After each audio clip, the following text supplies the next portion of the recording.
Undiksa, salam harmoni. Senang sekali saya Junia Siti bisa kembali menjumpai Anda dalam Bincang Ganesha. Prestasi membanggakan kembali ditorehkan oleh mahasiswa Universitas Pendidikan Ganesha. Kali ini datang dari ajang pemilihan Duta Generasi Berencana atau Duta Genre tahun 2022 yang berhasil diraih oleh Kadek Jayanta, yang mana dia ini merupakan salah satu mahasiswa di Undiksa dan berhasil mengalahkan beberapa finalis atau peserta yang berasal dari kabupaten kota di Bali. Lalu kira-kira bagaimana kesannya dan program-program apa yang akan dia jalankan selama menjabat menjadi Duta Genre Provinsi Bali? Saat ini saya sudah bersama dengan Kadek Jayanta. Halo Jayanta. Halo. Selamat pagi, apa kabar hari ini? Selamat pagi, saat ini sehat. Sehat gitu ya. Terima kasih sudah mau meluangkan waktunya untuk hadir bersama kita untuk ngobrolin nih tentang bagaimana kesan-pesannya setelah menjadi Duta Genre, dan mungkin masih banyak sahabat Undiksa di luar sana yang belum tahu peranan atau tugas seorang Duta Genre itu sebenarnya seperti apa. Oke, untuk permulaan sebelumnya saya mau ucapin selamat sudah menjadi Duta Genre Provinsi Bali. Kalau boleh tahu kesannya bagaimana, Jayanta? Tentunya kesannya sangat membanggakan ya bisa menjadi seorang Duta Genre Provinsi Bali dan juga merasa tertantang karena kan kedepannya harus jalanin program-program kerja. Oke, mulai padat lagi Ya, gitu ya padat jadwalnya lagi. gitu. Oke, nah kalau boleh tahu bagaimana proses atau awal mula cerita Jayanta akhirnya terjun atau mengikuti ajang Duta Generasi Berencana ini? Oke, jadi awal mulanya tuh dari saya di jurusan, itu mewakili jurusan saya di tingkat universitas, itu ada pemilihan Duta Genre di Undiksa, kemudian terpilih di sana, banyak sekali step by step-nya, jadi ada tes tulis, kemudian ada wawancara, ada 7 days challenge, jadi kita buat video selama 7 hari, full setiap hari itu satu video, kemudian ada juga bagaimana kita sosialisasi itu juga dites. Kemudian setelah terpilih di tingkat universitas, kemudian saya melanjutkan ke tingkat kabupaten. Nah, di tingkat kabupaten juga tesnya mirip-mirip. Kalau misalkan di Undiksa itu 7 days challenge, kalau di kabupaten itu 12 hari. 12 hari buat video. Sangat banyak sekali. Tapi itu rasa tertantang dan juga ini juga poin challenge-nya gitu. Dan tentunya Astungkara bisa terpilih lagi di tingkat kabupaten. Kemudian setelah terpilih di tingkat kabupaten, kemudian kita diadu lagi di tingkat provinsi. Jadi setiap kabupaten itu mengirimkan perwakilannya. Nah, di sana juga lebih menantang lagi karena di setiap kabupaten orang-orangnya sangat luar biasa sekali, punya semangat. Apalagi saya yang udah masuk masa-masa kuliah, di beberapa kabupaten itu yang dikirim adalah anak-anak SMA pelajar. Jadi kan mereka tuh lagi semangat-semangatnya. Jadi itu sangat menantang juga gitu. Tapi di sana akhirnya karena kita dari saya sendiri bisa melalui step by step-nya dengan baik, sehingga saya bisa terpilih menjadi Duta Genre Provinsi Bali. Oke, jadi itu ya awal mulanya mewakili jurusan. Kalau boleh tahu alasan Jayanta terjun untuk gabung nih untuk ke ajang pemilihan seperti ini. Apalagi laki-laki tuh biasanya agak mageran ya. Apakah itu memang terdorong karena Jayanta ingin untuk menjadi salah satu bagian dari Duta Generasi Berencana atau paksaan mungkin dari teman-temannya awal mulanya gitu ya? Jadi kalau dilihat dari alasannya di awal itu, pertama saya lihat dulu, baca-baca dulu ya sebelum saya terjun. Karena memang sebelumnya mengenai genre ini kan belum banyak sekali sosialisasinya. Jadi ketika saya diminta oleh jurusan untuk mewakili, saya baca-baca dulu. Oh, ternyata menjadi seorang Duta Genre itu PJ-nya itu lebih ke sosial. Dan saya tuh tipe orang yang suka sosial gitu lah. Jadi poin pentingnya di Duta Genre ini adalah dedikasinya. Jadi setelah nantinya saya bisa di Duta Genre, saya bisa mengemban tugas untuk berdedikasi gitu. Untuk nyebarin tentang generasi berencana gitu. Karena ini sangat penting juga, apalagi di genre itu ditekanin tentang bagaimana penyiapan kehidupan berkeluarga. Jadi penyiapan kehidupan berkeluarga ini kan juga penting buat saya. Karena kan saya kedepannya kan tidak terus menjadi seorang mahasiswa. Nggak terus bujang ya. Iya, pasti akan menikah dan seterusnya. Jadi nilai-nilai dan poin-poin yang ada di genre itu buat saya tertarik untuk join ke dalam genre. Oke, jadi memang dari diri pribadinya ingin memberikan kontribusi dan langsung terlibat di masyarakat, seperti itulah bisa dibilang gitu ya. Nah, tadi kan sudah dibilang banyak sekali step dan proses yang harus dilalui oleh Jayanta sendiri, yang harus ikut seleksi di universitas dulu, lanjut ke kabupaten, sampai akhirnya berhasil ikut ajang di provinsi. Nah, kalau boleh tahu tantangan terberat apa sih yang Jayanta miliki saat mengikuti ajang pemilihan Duta Genre ini? Oke, kalau tantangan terberat yang saya hadapi adalah time management sebenarnya. Karena apalagi saya sudah mahasiswa, kemudian juga ikut organisasi juga kemahasiswaan di kampus, kemudian juga mengikuti, kebetulan di desa juga ikut STT. Nah, jadi kan mengatur waktunya itu. Jadi bagaimana saya bisa memanajemen waktu saya, itu yang sebenarnya menjadi kesulitan bagi saya waktu itu. waktu ikut seleksi ini walaupun saat mengemban tugas. Tapi saya bisa menjalani itu dengan ya sedikit tips and trick dengan cara skala prioritas, yang mana harus didahulukan, yang mana bisa diwakilkan, itu selalu saya terapkan sehingga saya bisa menjalani ini gitu. Jadi let it flow lah. Oke, let it flow. Ikuti kemana air itu mengalir. Ya, gitu ya. Oke, nah kalau kita ngobrolin soal Duta Generasi Berencana, salah satu hal yang dikampanyekan atau disosialisasikan oleh para duta ini adalah mengenai bahaya narkoba dan juga seks bebas. Meskipun ada juga program lainnya, nanti juga akan kita obrolin. Kalau Jayantom sendiri melihat bagaimana fenomena anak-anak muda atau masyarakat kita saat ini yang masih banyak terjerat kasus-kasus obat-obatan terlarang dan juga seks bebas. Kalau menurut saya ini sepertinya udah karena perkembangan zaman ya. Jadi kita lihat sekarang kasus-kasus yang marak di remaja adalah married by accident. Karena mereka hamil duluan dan lain sebagainya. Itu sangat marak sekali terjadi di Indonesia, apalagi di Bali kan. Nah, itu sangat marak sekali terjadi. Kemudian kalau melihat dari sisi nafsanya atau narkobanya, kita lihat juga sekarang itu udah canggih banget ya. Sekarang narkoba tuh saya dengar-dengar kabarnya udah beredar lewat online. Dan sekarang juga di Buleleng itu banyak sekali yang terpapar itu adalah remaja, bahkan SMP. Jadi ini sangat berbahaya banget. Bahkan nafsa yang kita lihat beredar sekarang itu seperti rokok dan juga miras, itu juga bisa dikonsumsi oleh para remaja sekarang. Itu sih yang menurut saya kayak kemirisan di saat ini ya di negara kita di Bali gitu. Itu yang menjadi harus PR untuk selanjutnya dientaskan. Oke, ya itu menjadi tantangan tersendiri dan tugas berat bagi seorang duta genre sendiri pastinya untuk hal tersebut. Nah, kira-kira apa namanya selain dampak dari perubahan globalisasi gitu ya yang kian marak, apa alasan orang-orang masih bisa terjerat dalam obat-obatan terlarang dan juga melakukan seks bebas?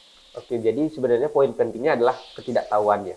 Ya, jadi banyak masyarakat itu yang menganggap mencari enaknya saja tanpa berpikir ke depannya. Jadi inilah poin penting generasi berencana, bagaimana kita merencanakan ke depan. Itu yang sebenarnya masih banyak orang belum tahu. Soalnya sekarang kalau kita misalkan udah tahu dari masyarakat ataupun orang tersebut udah tahu ketika mencoba hal ini, oh ke depannya saya akan seperti ini. Seperti halnya besok saya akan pergi ke kampus itu. Jadi kan sekarang udah prepare apa aja yang harus disiapkan. Tapi kalau misalnya sekarang nggak prepare, besoknya jadinya amburadul kan. Nah itu juga harus direncanakan. Jadi hal kecil aja direncanakan, apalagi hal-hal seperti seks bebas dan juga nafsa ini harus dipikirkan ke depannya apakah ini baik untuk saya gitu. Jadi jangan dicari enaknya saja gitu. Jadi itu poin pentingnya sih. Itu yang ketidaktahuan menjadi bahan atau menjadi alasan utama kenapa masyarakat itu masih banyak terjerat ke dalam seks bebas maupun nafsa. Oke, jadi mikirnya hanya enaknya untuk hari ini yang nanti aja dipikirin. Mungkin pemikiran seperti itu juga jadi salah satu pemicunya gitu ya. Nah, lalu sebagaimana sih negatifnya dampak dari obat-obatan terlarang ini dan juga seks bebas untuk Jayanta sendiri? Kalau menurut saya ya, kalau misalkan kita lihat dari obat-obatan terlarang tentu sangat banyak sekali ya. Jadi kalau misalkan kita lihat dari dampak dari nafsa itu sendiri, seperti kecanduan, ketergantungan, itu membuat banyak sekali dampak kepada orang yang memakainya. Seperti contohnya adalah prestasi menurun, relasi berkurang. Padahal kedua hal ini sangat penting untuk di masa depan nanti, bagaimana kita bisa sukses dan lain sebagainya. Dan sekali kalau misalkan para remaja terjerat ke dalam keduanya ini, ya sudah, prestasinya menurun, relasinya juga menurun gitu. Jadi itu bahayanya. Kemudian kalau di seks bebas, ketika seks bebas ini dilakukan, banyak sekali juga dampaknya. Sekarang ada marak HIV/AIDS. HIV/AIDS. Kemudian yang kedua adalah pernikahan dini. Apalagi pernikahan dini itu pasti banyak lagi kasusnya sampai ke KDRT, cerai dini dan lain sebagainya. Oh banyak pokoknya. Jadi dari sisi remajanya itu banyak banget dampak negatifnya untuk terjerat ke nafsa maupun ke seks bebas ini. Oke, jadi tidak hanya merugikan diri sendiri, tapi bisa orang-orang sekitar kita benar banget. juga ikutan terkena dampak negatifnya itu sendiri. Nah, lalu apa hal-hal yang bisa dilakukan oleh para remaja gitu khususnya gitu ya, karena sebagai duta genre pastinya yang menjadi sasaran utama itu para remaja kita saat ini gitu ya, agar mereka itu terhindar dari jeratan narkoba maupun seks bebas atau pergaulan bebas juga. Jadi sebenarnya poin pentingnya yang bisa dilakukan oleh para remaja itu adalah bagaimana para remaja itu mau belajar. Belajar tidak hanya belajari hal-hal yang positif, tapi hal-hal negatif harus diketahui juga. Bukan untuk dicoba ya, tapi diketahui. Kemudian karena rasa ingin tahu remaja itu sangat tinggi, arahkan rasa ingin tahu itu ke hal-hal positif. Misalnya ikut organisasi, kemudian juga aktif di pembelajaran dan lain sebagainya. Arahkan rasa ingin tahu kita itu ke sana, bukan rasa ingin tahu, coba ini deh, coba itu deh. Jadi tidak tahu dampaknya dan lain sebagainya, akhirnya kacau di diri sendiri. Gitu. Jadi untuk para remaja, yuk arahkan rasa ingin tahu kalian ke arah yang positif. Jadi itu Iya, penting. benar. Banyak banget hal-hal yang bisa dilakukan sebenarnya ya, bukan berarti bisa mencoba hal-hal yang kita tidak tahu dampak kepanjangannya seperti Ya, apa. benar. Mending yang udah pasti-pasti baik aja deh untuk kedepannya. Nah, lalu peran dari generasi muda dalam hal ini mahasiswa juga khususnya untuk bersama-sama membantu para duta genre dan juga pemerintah untuk memerangi ini seperti apa sebenarnya, Jayanta? Jadi peran dari seorang pemuda dan juga mahasiswa dalam memerangi ini adalah pertama bagaimana mahasiswa dan para pemuda itu mau untuk mensosialisasikan juga. Mhm. Jadi bisa ada MP2M dengan CCP untuk sosialisasi tentang hal ini. Ya. Kemudian yang kedua adalah mahasiswa dan pemuda itu bisa menjadi teladan masyarakat di sekitarnya. Apalagi ke depannya akan ada bonus demografi dan lain sebagainya. Jadi peran pemuda ini adalah sebagai penerus bangsa. Ya. Jadi jadilah teladan pada diri sendiri. Gitu. Poin pentingnya adalah A, B, C, D, E. Bagaimana seorang mahasiswa dan pemuda itu yang pertama A, attitude, punya sikap dan perilaku yang baik. Kemudian B, brain, mau berpikir dan juga mau belajar. Kemudian C, karismatik, punya karisma tersendiri di masyarakat yang positif. Dan D, dedication, mau berdedikasi. Karena kalau dari dedikasi kita bisa mendapat hal-hal positif seperti relasi. Dan terakhir adalah E, energik, selalu bersemangat, jangan apa-apa ngeluh dan lain sebagainya. Sehingga ketika kita mengeluh, akhirnya kita ikut terjerat ke hal-hal yang negatif. Gitu. Oke, jangan mageran berarti ya, Ya, sama mendidik saya harus tetap energik.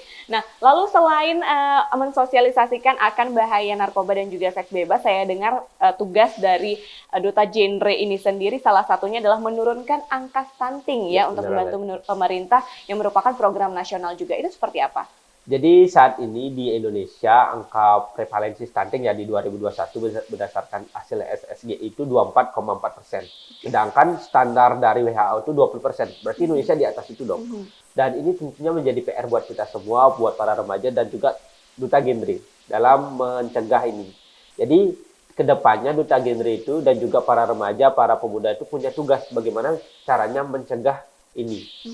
Caranya adalah pertama persiapannya tentunya. Jadi 3 bulan sebelum menikah ingat screening, bukan prewedding. Jadi poin pentingnya itu sekarang pemerintah itu sudah launching aplikasi namanya LCMIL, elektronik siap nikah dan hamil. Jadi dari aplikasi itu kita bisa cek apakah kita sudah siap untuk menikah dan hamil. Oke. Itu. Jadi biasanya ada cek lingkar lengan, kemudian juga ada paparan asap rokok itu. Jadi dari sana akan dinilai apakah kita sudah siap untuk menikah dan hamil. Karena kenapa demikian? Karena yang menghasilkan generasi yang stunting itu adalah ibu biasanya. Dan tentunya ini hadir dari pasangan yang sudah bersuami istri kan, yang sudah bisa hamil tentunya. Dan tentunya kalau misalkan ini tidak dijaga atau tidak dicegah dari dini, maka akan mengakibatkan terjadinya kehamilan atau kelahiran generasi yang stunting. Karena stunting itu susah diobati. Bahkan tidak bisa ya, karena ini kondisi, bukan sebuah penyakit. Ya.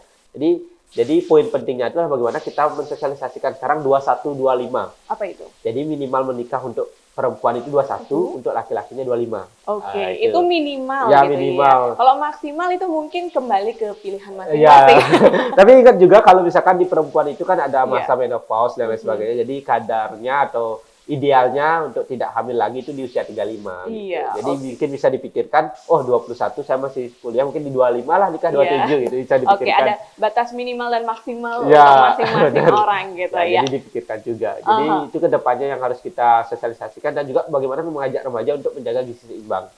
Karena sekarang itu kan dulu 4 sehat 5 sempurna ya. Sekarang gizi seimbang. Karena keperluan tiap orang itu beda-beda. Mungkin kalau dari tubuh saya perlunya karbohidrat lebih banyak, dari tubuh Kak Tias lebih banyaknya protein, kan tentunya beda-beda ya. Bagaimana gizi seimbangnya. Jadi biar ada karbohidratnya, proteinnya, itu juga harus kita ajak para remaja untuk itu. Karena sekarang fenomenanya makan mie, nasi lagi, ya, double karbohidrat. Double karbo. Itu. Jadi itu banyak sekali PR-nya untuk stunting ini. Karena memang stunting ini adalah suatu kondisi. Bagaimana nantinya kita bisa menciptakan generasi yang unggul untuk Indonesia Emas 2045. Oke, nah tapi pasti masih ada beberapa sahabat Undiksa yang belum begitu paham. Sebenarnya kondisi seperti apa sih yang bisa disebut sebagai stunting itu sendiri, Jayanta? Oke, jadi kondisi yang disebut stunting itu ada 3. Jadi gini, orang yang stunting itu gagal di pertumbuhan dan perkembangan. Jadi yang pertama, orang stunting pasti pendek, tetapi yang pendek belum tentu stunting. Ya, poin pentingnya. Yang pertama, jadi orang stunting itu pasti pendek. Yang kedua adalah kurang cerdas, karena perkembangannya ya. Kemudian yang ketiga adalah rentan sakit.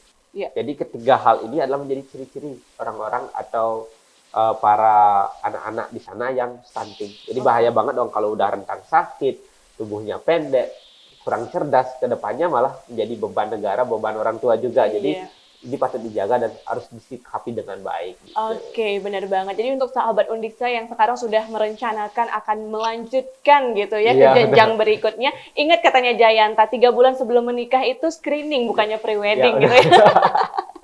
Oke, luar biasa. Lalu sebenarnya sebagai seorang duta generasi berencana atau duta genre, selain bahaya narkoba, terus penurunan angka stunting, ada hal lain nggak sih yang harus kalian sosialisasikan juga ke masyarakat? Jadi sebenarnya selain hal-hal itu kita juga punya hal-hal yang lainnya gitu. Bagaimana perencanaan keluarga, kehidupan berkeluarga ini juga yang kayak tadi 2125, Iya. kemudian ada dimensi kesiapan menikah gitu.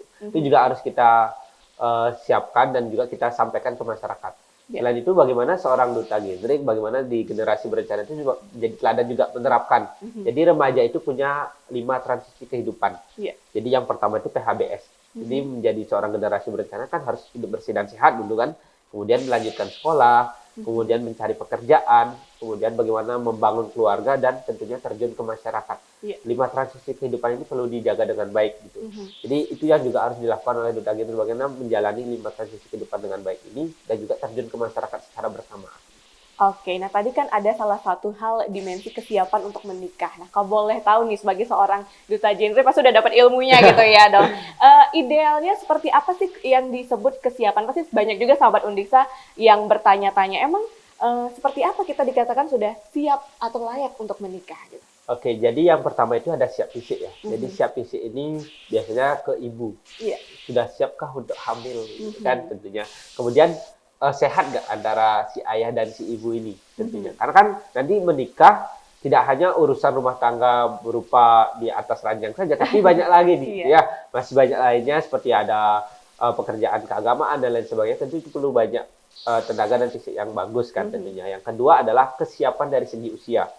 Yang tadi 21-25 gitu. Iya. Jadi minimal untuk perempuan 21, untuk laki-laki 25. Kenapa demikian? Jadi ini anjuran dari BKKBN, usia itu sudah dianggap matang dari segi reproduksinya. Nah, itu.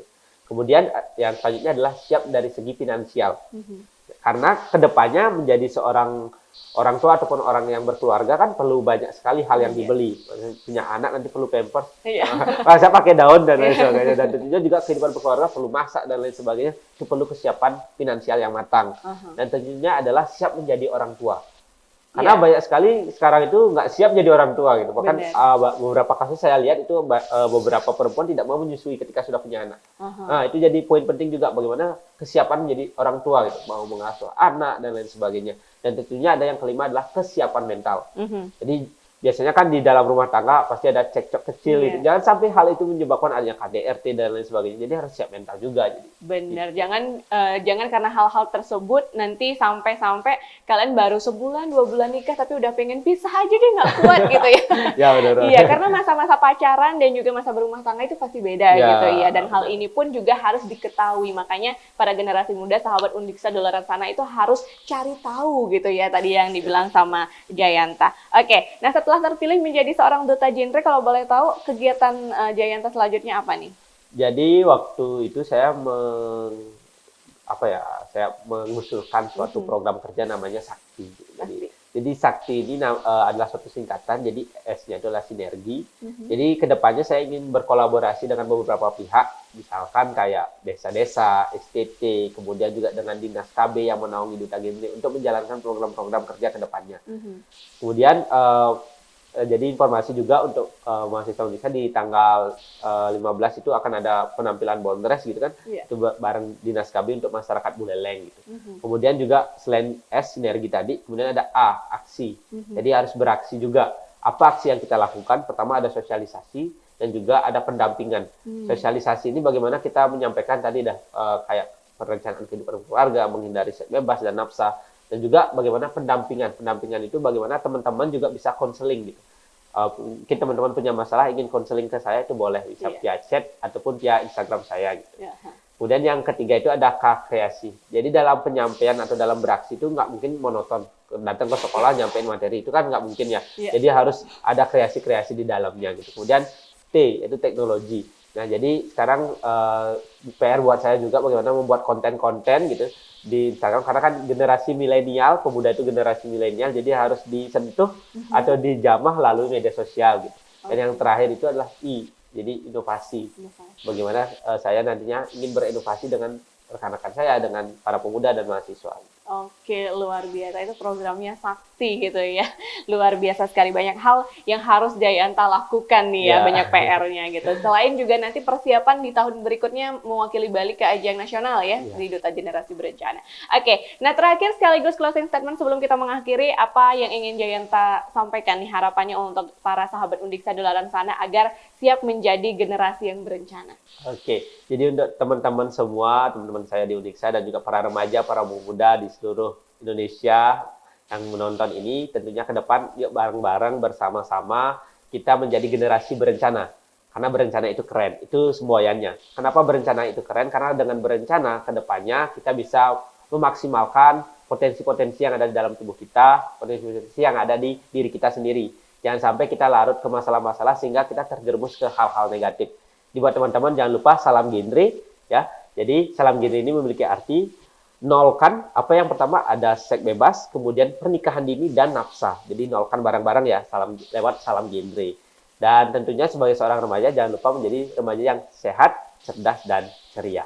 Oke, luar biasa. Terima kasih banyak Jayanta sudah mau berbagi bersama kami. Semoga setelah menyaksikan tayangan ini makin banyak nih sahabat-sahabat Undiksa di luar sana yang sadar gitu ya untuk menjadi generasi berencana. Karena dari hal-hal kecil aja kalau kita mau keluar bareng doi aja kita harus punya rencana dulu ya, mau kemana, mau pakai apa, apalagi untuk masa depan. Jadi kita harus merencanakan dengan baik dan matang agar siap secara fisik dan juga mental.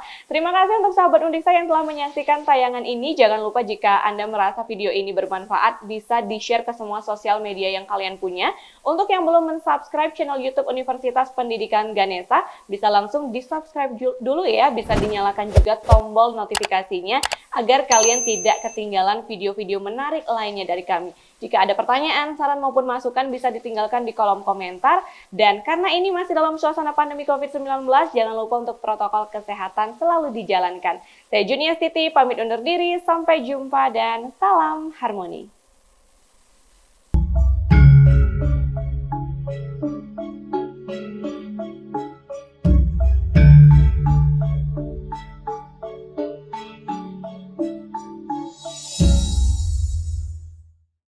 Acara ini diproduksi oleh